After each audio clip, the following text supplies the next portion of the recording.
You're welcome back to 99.3 Nigeria Info. You're listening to the TalkCareer Show. My name is Benga Aborowa, and like I said earlier, this is a brand new show and it's aimed at creating, educating and entertaining listeners in the area of career satisfaction and how to get people to go into the right careers, and we'll be talking to career experts, guests and career management experts, and you will get tips on how to advance your careers. Okay, our main topic for today is identifying the problem, the employment saga.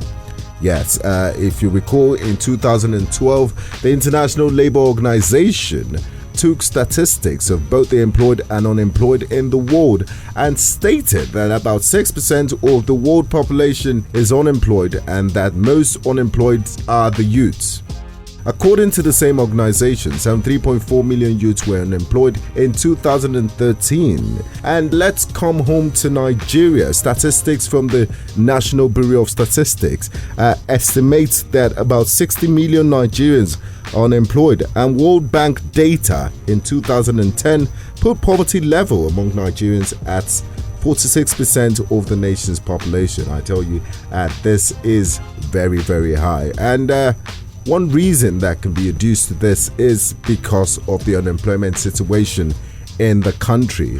Joining me on the Talk Career Show today to discuss this and more is Nimi Oruye. He's a career coach and head of HR at the AIM Group.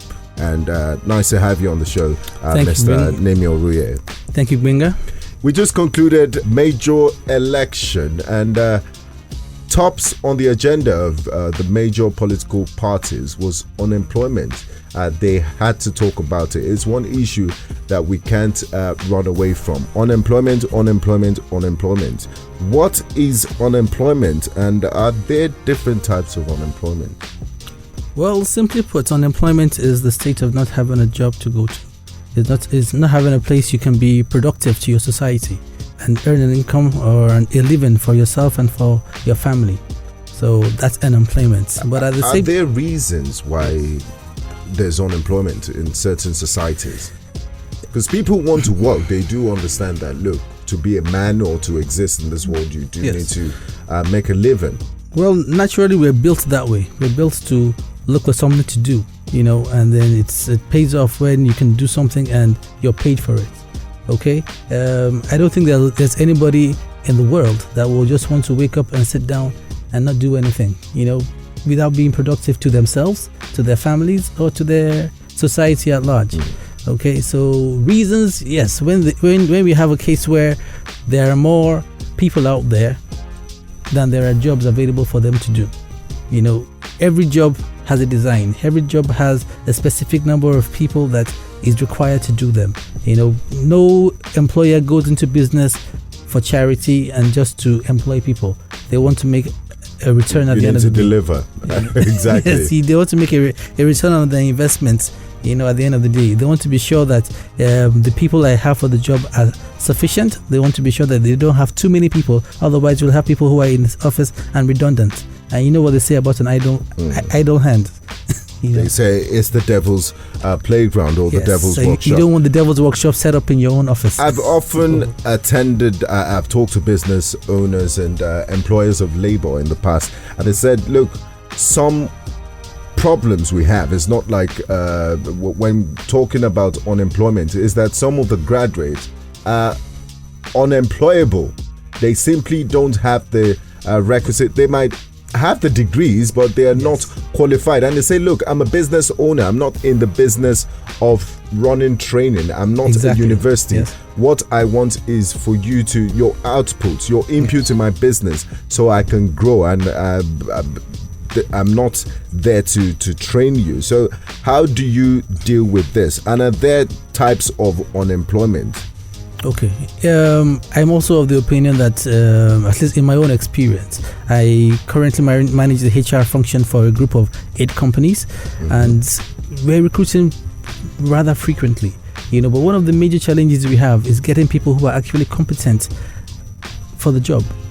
Okay, I can have an application size of of 50,000 people applying for some jobs. Okay, by the time I start it's going that through, high for how many positions? Let's just to put general picture in the mind of people. Okay, like when we were starting the recruitment for the WeTV. Okay, we had about 23 positions we put out. Okay, and we had over 50,000 CVs come in. Wow. Yes, within a short period. So how do you handle that mass of inquiries and of course we have our basic criteria we're looking for each of the positions. So we use those criteria to try and streamline and see those people who are actually from their CVs, first of all, have the qualifications to handle those positions. And then we now, before we talk about scheduling interviews, to see, well, now we've seen their CVs, it's interesting. Okay, let's meet these people, and then let's know whether or not they are worth what their CV say. But there are thousands of people that applied for just a position of 23 people. Yes. And that's for because every single one of them, it counts. They wanted the job, that's why they took time out to apply for it. But is it that they're doing something wrong, or? But in taking their time out for the job, now what I tell a lot of people who come to my office and say they're looking for a job, I say, you're looking for a job. I don't give jobs. If you tell me you're looking for a job as this, as a broadcaster, as a newscaster, as a technical director, I'll have an idea that at least you know where you're going to. You understand? The next thing is, what qualifications do you have? How prepared are you to actually take up a job in this position? If I was to set you up against 5 other people who want the same job, how would you fare? Would you be able to compete favorably in that lineup or not? You know, some people just want a job, whatever it is. They say, just give me the job, I'll find my way. I'm intelligent, I have a high IQ. You have an high IQ, then you should use your IQ to help you determine what job you should be looking for. And prepare yourself as for a the job. career coach, what would you advise? I mean, there are lots of people that are lost there. How would they find their way in the wilderness? Because like you said, so many people come and say, I just want a job, I want a job. What is the right way to go about it? Okay, well, for me, I'll tell you one how thing. do you identify that problem, the employment saga? They say, a lot of people say, there's an old saying that goes, you can do anything that you put your mind to. Okay? But the truth is, yes, you can do anything, but to what degree of productivity? How well would you do those things? Okay, if what you're putting your mind to is not something that you should be doing, then of course you perform less than you would be performing if you're in a position that your natural inclination is to perform good in that position. You know, every job has a certain set of skills it requires, a certain personality type or traits that you require, you need to have to be able to fit into that job. And when I say fit in, it's fitting in without stress. Okay? How do you know what you're born to do? I mean, because I remember growing up, everybody wanted to. There were probably just 4 jobs in Nigeria. It's either you're a doctor, engineer, lawyer, or that. So how would you know what you're cut out for?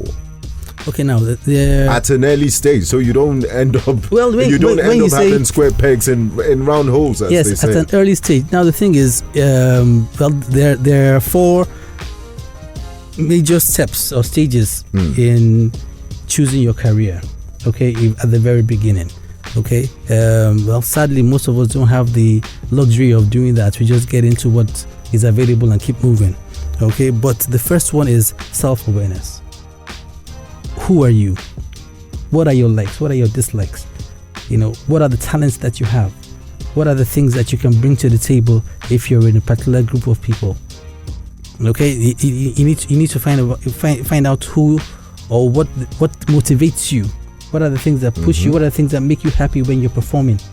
You know, even in the home environment, if you're autistic or you're good with mathematics, if it's numbers, if it's you have an eye for design or different things, the different talents that people have that you can use to determine what that person should probably be doing as a life career. Sorry to cut it, Nimi. I've noticed that in different climes overseas, you see a Rafael Nadal, he started, and the Williams sisters, they start playing tennis from the age of 3. They have pictures of that. You see child actors that grow up to be Hollywood stars. And why don't we have that sort of, it's almost like people stumble into the careers by accident in Nigeria. Are we doing something wrong? What do we need to do to start spotting the talent at the right? Yes, what we're doing wrong is not paying attention to our children in the early development period. You know, we have a course in university in Nigeria, which is guidance and counseling. Okay? Now, how many schools actually have these guidance counselors in them?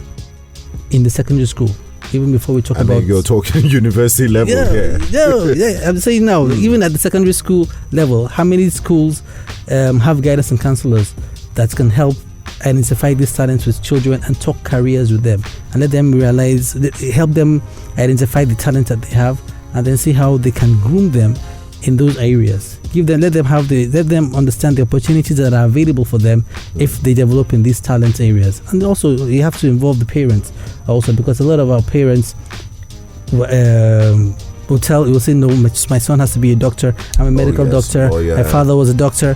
You know, my child has to be a lawyer. I mean, that's the family trait. Exactly. Or something, you know. So they also contribute to it. It contributes to it. It affects the children. It affects the. Let's look at the educational curriculum in Nigeria, because if you did WAEC, it's very different from the Cambridge syllabus, where you're forced to think before you apply. You use your analytical mind before you answer questions, whereas in WAEC they ask you list 5 advantages. You're just cramming and you're regurgitating. Do you think it has a role to play in the unemployment saga? The questions that come up from WAEC is only a product of what the school curriculum has been, you know. So if you change it, if you change it at that point, they will just throw the kids off balance. That's the truth, you know. So we have to, if you want to change that much, then we have to start it from the curriculum that they've started learning from in school. Okay, thank you very much. Nimi Oruye is our guest on the TalkCareer Show, and he's a career management expert and coach and head of HR at AIM Group. My name is Benga Borowa. I will go for a quick break and then I will be right back. We still have so many areas to talk about. Our topic for today is identifying the problem, the employment saga. We'll be right back after this. Do stay with us.